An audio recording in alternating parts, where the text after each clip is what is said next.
Well, for this week's Climate Close-Up, we're going to have a look at a very colorful and very useful graphic that we can use to determine how temperatures have changed in a given place over a period of time. What exactly I'm talking about is known as a warming stripe. So here's an example of a warming stripe. This is for Cedar Rapids, and it goes from the year 1893 to 2023. So let's take a minute to kind of make sense of what we're looking at here.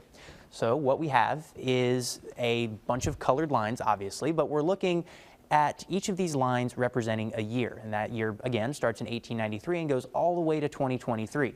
The color of the line represents the temperature for that year, the average temperature over the entire year, compared to the average calculated from 1901 to 2000. So, for example, we had warmer than average years marked in red, colder than average years marked in blue. And when you put them all together, you can get a general idea on how temperatures have trended in Cedar Rapids as we've gone from 1893 all the way to 2023. You can see there have been some years that have been extremely warm compared to average, some years extremely cold compared to average, and they do tend to flip-flop, and we have a mixture of warm and cold years.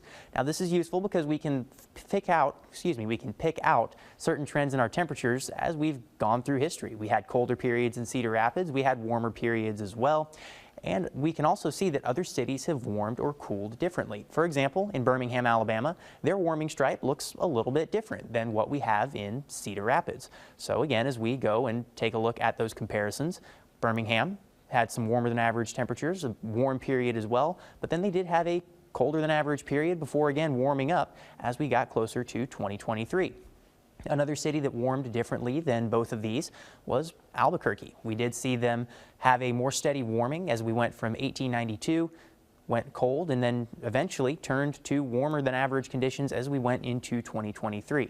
So these are useful for looking at different cities and how they've warmed. It's also useful for looking at things on a larger scale. For example, our U.S. warming as we've gone from 1895 to 2023.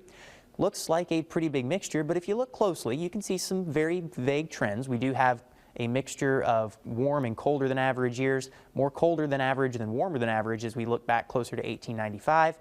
As you get closer to 2023, we do start to see a little more red as warmer than average years mix their way in there.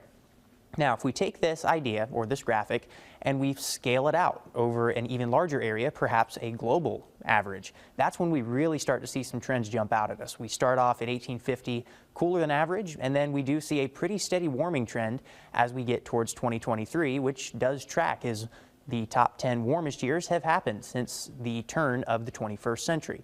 So this is just an example of one way that we can look at warming, not just on a city scale, but also on a national and global scale. And that is a quick look at what we had for this week's Climate Close-Up.